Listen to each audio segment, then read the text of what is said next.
Welcome to Bubbler.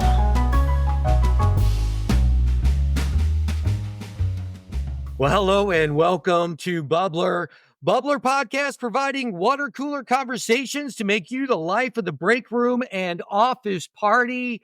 How is my partner Kerri doing today? Talk to me, girl. I am fantastic and ready to chat. Awesome. Let's get going. Let's start with today's water cooler conversation. Today's water cooler conversation. Let me hear what you've got for us today. Sure. I actually went on a quick trip to Massachusetts a couple of weeks ago and spent some time with my parents who lovingly are boomers. As I was kind of chit-chatting with them, kind of remember things from your childhood and you have different conversations. And one of the things that became very evident, some of the things that we were told when we were kids by our parents before the internet, we just wholeheartedly believed. And in addition to that, they too believed these things, which That is the part I was going to interject with immediately is most of the time, our parents believed what they were telling us because they were told that information typically from a source they trusted. yes. And my mom will go down with the ship. She will tell you the craziest thing. If she thinks it is true, and you cannot tell her otherwise. So that kind of led me down this path, and I started looking for lists of things that we were told when you were younger, your parents believed, and you truly believed them 100%. Shared that with you, and I'm kind of excited to dig into it. Yeah, I think there's a few of these, and then we're even going to add another spin to it. Got to wonder to a degree, did our parents actually realize later on and didn't feel the urge to re-educate us or allow us to dispel the misinformation provided? There are things that I'm sure that we'll discuss here that maybe we shared with our kids. Let's be honest, when my oldest was a little one, we were still using dial-up and AOL for our internet. We weren't Yeah. whipping out our phones to fact check. Give me the first one for you that you were told or feel passionate about, or maybe even hold a grudge for your parents. Sure. I talked about we're going to go to the pool today, and I will not be doing this one thing that my mom did. Every summer, we would hang out by the pool. You know, we didn't do a whole lot of vacationing like some people I know. So our vacation was the pool. We went every day. We were always told after we ate lunch. Strangely enough, we could snack by the pool and we wouldn't be told this. But after lunch, we were told that we had to sit out for 30 minutes because if we went back in the pool, we would get cramps and we could die because we wouldn't be able to swim. Well, first off, I think that is probably one of the most common old wives' I think tales. so. I think you're right. Is it politically incorrect to say old wives' tales now? I don't know. But I think that is probably one of like misinformation from your parental units 101. I always heard half an hour too. I'm sure it was that our grandparents wanted to do something other than watch our parents swim for half 100%. an hour. So they just made that up and told them that. I could be wrong there. And I think the old adage is that your body sent blood to the stomach and away from your limbs to digest the food. And this is what made it to where you were putting yourself at risk because your limbs didn't have the power and 100% of the blood flow. So then when you look at it that way, then you feel stupid for believing it. But if Right. you're just told, hey, if you don't wait 30 minutes, you'll get cramps and you could drown. Drowned. Then Yes. cramps and drown. Our Mick. parents are basically telling us, do what I say for 30 minutes or you're gonna die. Well, Mick, I remember all of us sitting on the side of the pool with our feet in the pool, waiting our 30 minutes. And then I was thinking to myself, wait a second. Was it really 30 minutes? Were they actually timing this? Because I don't think they were. Did they Oh, just we made them. Oh, are you kidding me? That was the one thing that 30-minute swimming rule is probably a catalyst for many children learning to tell time because we wanted to know when if it was 30 minutes and 15 seconds, we had been slighted if we weren't in the water yet. Think about it. Back then, all our grandparents smoked when they were younger. Yeah. They were probably having cigarette breaks, making our parents, their kids, Mhm. wait for them while they were doing their thing. And then they're like, oh, hold on, Marge. All right, Kerri, get in the pool. Yeah. So this is one that I learned later in life than I probably should have. You remember when you buy a house and you've got a little spillover money for key items, whether Yeah. you're going to get a new washer and dryer, whatever. Well, when Sure. I bought my house, and this was 18 years ago, I've always had a lot of gadgets and toys, but I'm like, I'm going to buy the TV to have right now, right before flat screens became more common. So it was the nicest projection TV. And the salesman even said to me, if you're too close to that TV, it's going to just strain your eyes. It's going to burn them. This TV is so bright. It's 1080p. Remember when that was a big deal? It's 1080p. I would recommend you have a light on behind you. Otherwise, she's like, honestly, it could practically burn your retinas. And I believed him as an adult. Like, I would always make sure there was the right amount of light on, and I set the couch so far away from the TV because I really thought I was at risk for doing serious eye damage. Because what have our parents told us our whole lives? Away from the Cause TV. Uh-huh. Have you gone back and looked at a TV from the 70s or 80s? I mean, you had to sit close to it to Right. see anything. Oh my gosh, I can't even fathom that I watched that and thought it was good. That was, Right. a Well, even 19-inch the color television. you had to get close. Like, there was no way. That's Well, crazy. they were antenna TVs too, right? So Yeah. typically we're behind the TVs moving the antennas until our parents tell us the screen's fine. And we're still bending around with our faces not even 6 inches from the You screen just trying to make sure it's right. you just unlocked a core memory of mine sitting in my grandparents' den and watching Lawrence Welk and Nice. me having to stand by and move those rabbit ears so it would come in better. And I was on top of that thing, and they didn't get mad at me for getting close to moving those rabbit ears around. Well, since you had plenty of time with your parents, what was another of their campaign of misinformation? Represented. Yes, the driving in the car. When we would go probably about 20, 30 minutes every weekend, I would want to turn on the interior light to try and read or maybe see something in the car or play a game with my brother. And my parents would always tell us we had to turn the interior light off or we would get a ticket and my dad would get pulled over. They may have even said that he would get arrested. I don't know if they went that far, but it was severe enough that we would turn that light off as quickly as possible.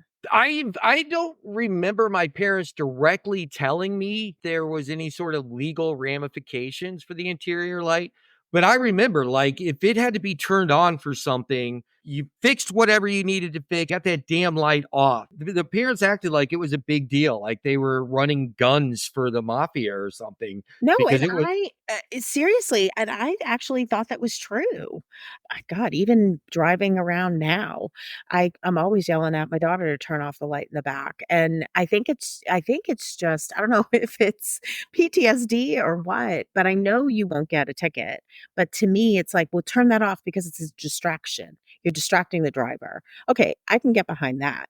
But the whole, you're gonna get a ticket because a police officer is gonna see you with your interior light on. But that was definitely ingrained in me. And that makes sense because how many white families of four are there driving around Boston, right? So, of course, your parents are going to Uh, keep that. I mean, that's a good one. There's one that I still don't know that I can be convinced it's not true. This one for me was that you lose more body heat through your head than anywhere else in your body. I was so convinced of this that I recently remember telling someone, gosh, I'm going to embarrass myself and say last winter, because the whole thing is, anyone that knows me knows that I wear shorts year round. There can be a foot of snow on the ground, and it's not uncommon to see me with a pair of duck boots, cargo shorts, and a sweater. And then, of course, my hat with the beanie and everything on it. I was convinced that part of the reason I could wear shorts outdoors all the time is because I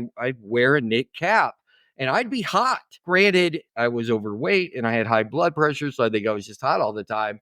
But I absolutely believed it, to the point where someone's like, wow, you're Mr. Shorts in the winter. And I'm like, well, yeah, because you just wear a knit hat. It keeps you warm. That's where all the heat escapes anyway. And then to prove my point, I'm like, go back and look at Frosty the Snowman and all the 50s and 60s animated holiday specials. The kids have shorts on. They have shorts on with winter coats, earmuffs. I'm like, see, that proves it. That's why. That's I what mean, you I believed it. It's so stop. true. Stop. Go look up those cartoons on YouTube. The kids are in That's shorts. And you remember, and then all of a sudden I'm like remembering like grandparents calling shorts short pants. And I'm like, well, that's it. I mean, that proves it right there. You're young, you're healthy, you can wear shorts. And that's what they did back then. So fuck everyone else. that's how you pled And your case here with the shorts. That's why. that is Had nothing to 100%. do with the artist rendition. Had nothing to do with that. Frosty the Snowman, all the kids, check it out. I shit you not. I can picture it. I believe you. I actually can picture them running around with their shorts and their hat. I know exactly what you're talking about. And honestly, Mick, I get this one. I get why you thought this because they always say heat rises, right? So obviously it would escape from your head. Oh man, I think I like the Frosty defense better than the Heat Rises defense. But I'll take it. We're gonna definitely want to continue on this topic, so I think we'll do a follow up. I love, and this is more derived from social media, but I absolutely love the "I was this many days old when I realized dot dot dot." It's simple things like, did you know that doorknobs were made of brass originally because brass destroys bacteria? Oh, no, I didn't know that. So That's you were interesting. this many days old when you learned that.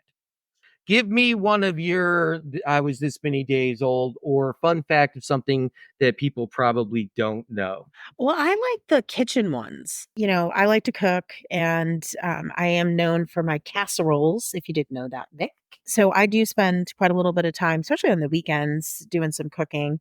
And growing up in Massachusetts, we always learn how to make a good sauce or a good soup. I don't know if you know this, but in your pans, there's always a hole. And a lot of people think that those holes are for hanging your pans and your pots.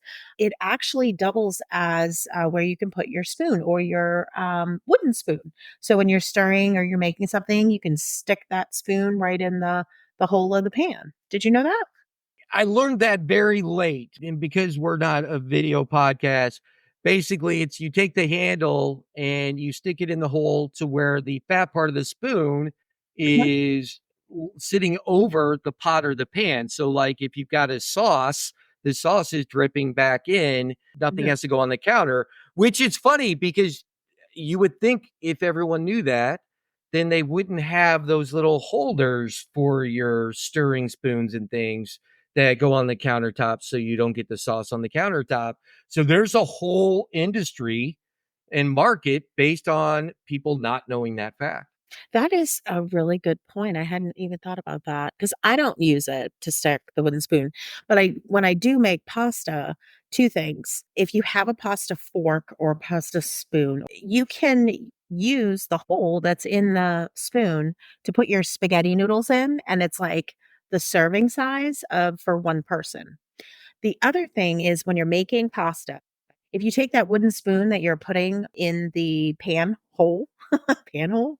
I don't know. That sounds weird. That's what she said. You can take that wooden spoon and you can put it on top of your pasta that's boiling and it'll keep it from boiling over. So it is convenient to use that spot, to do those things. So your gadgets in your kitchen actually have other purposes that we don't use. Yes, and here I was just smacking the panhole with the wooden spoon just to get a little yelp from her every once in a while. But no, there are a lot of those. Well, the other one that I didn't learn until a few years ago, the drawer that's underneath your stove, and we always put like our cookie sheets and our pans. I never knew what it was for. It was just there. But do you know what that drawer was made for? I actually do, and I Okay. learned this very late as well. It's actually a chafing, a warming Uh-huh. spot for you to put different food items.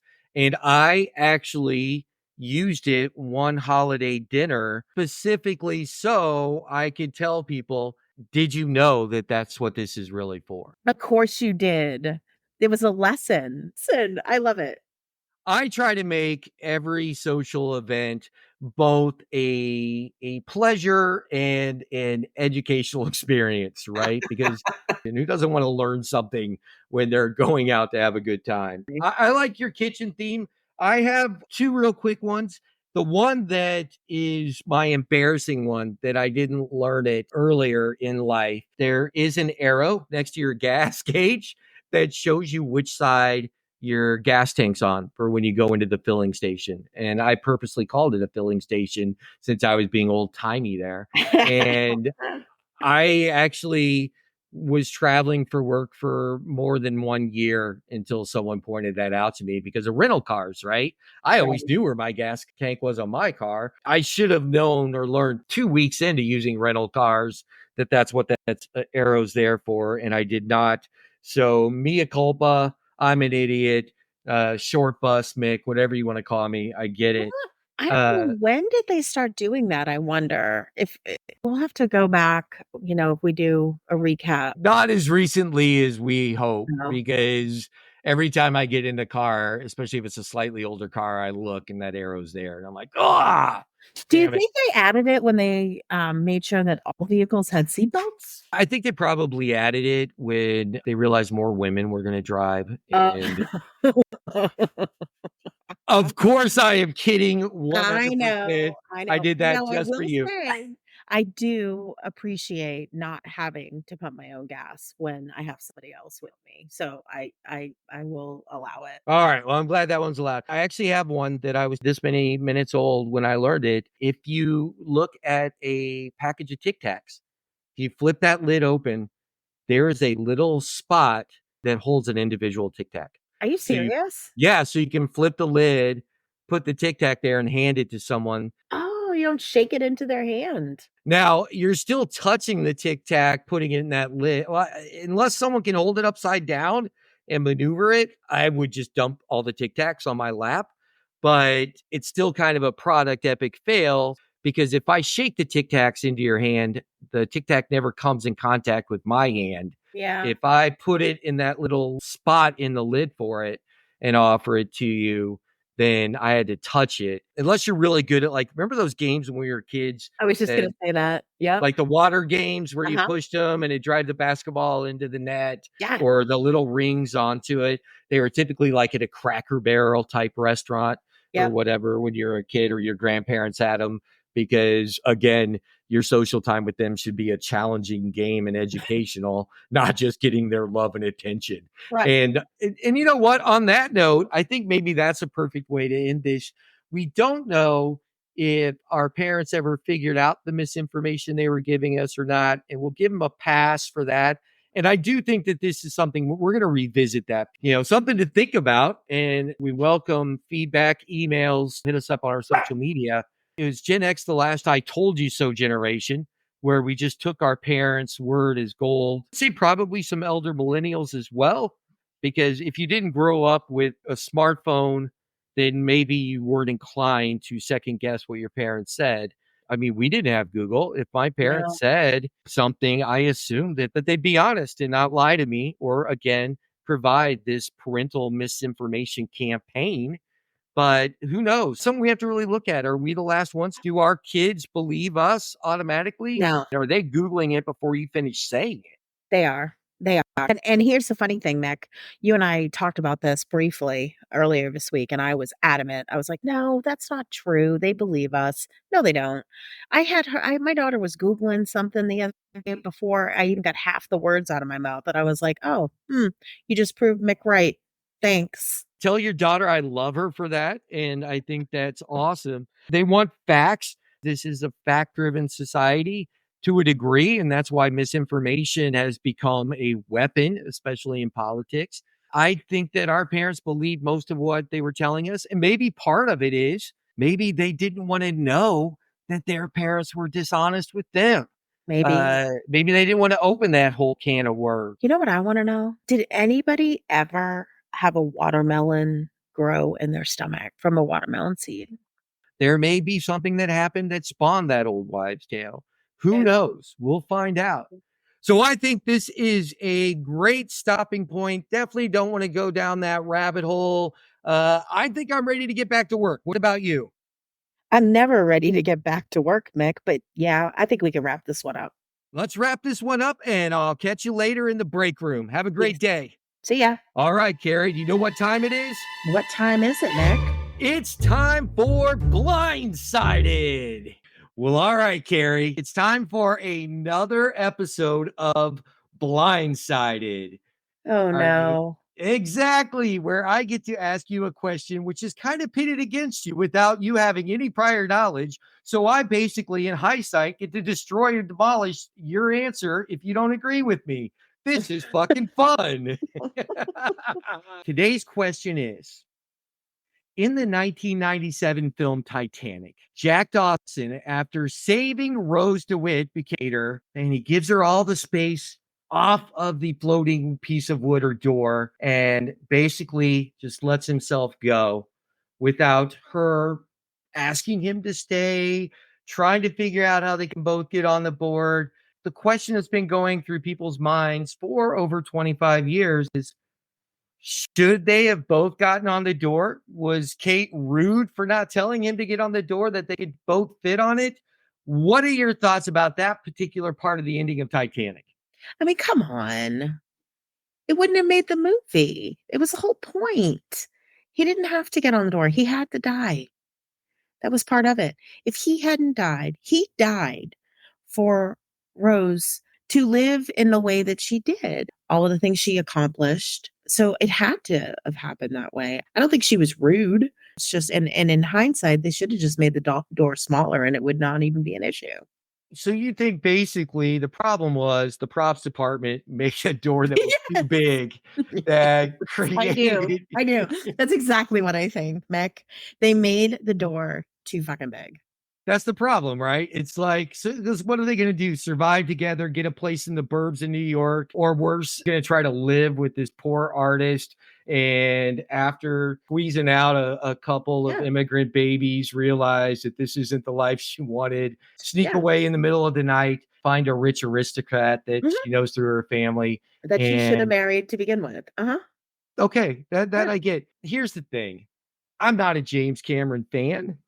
This is probably his best film in a long time, though, because I don't know what he was doing with Avatar and post-Titanic obsession over the ocean, and he should have been in that submersive, but that's a different story, and I digress.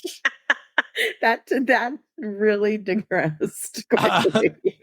I will be going to confession later today. So there, he did finally respond to that long heated debate in 2019. I forgot about this. And he just said that it was an artistic choice and it wasn't based on physics, because people came back with the fact that, yeah, if you're going to let them float on a door this big, they both going to survive. So this is a pointless ending. There are people that receive their doctorate degrees by proving that they both going to survive floating on the door. And so that kind of people literally did their thesis on that. Hell yes. So this forced James Cameron to say, let's not talk about the physics and the buoyancy of the wooden board, blah, blah, blah. This was an artistic choice. I'm sure that guy in the props department did not know that by creating a normal sized door that he was creating debate that is still not really been resolved, and forced James Cameron to come into this answer. Yes, definitely. For a movie, I guess it's cool that she survives, inherits his sense of adventure. Then at the end, when she throws the diamond back into the water, it kind of is just like she was just a spoiled person who got to do whatever they want without facing any ramifications of their action. And fuck it. Who cares how many poor children this diamond could feed? I'm going to chuck it into the fucking ocean, just like I let Jack submit himself to the icy cold depths of the ocean floor. So shall this priceless piece of jewelry that could save several third world nations and provide drinking water in parts of other continents. Fuck that. Everyone does what I want to do. And you just got blindsided. Been blindsided again. Thanks, Kerri. Always a pleasure. Have a great day.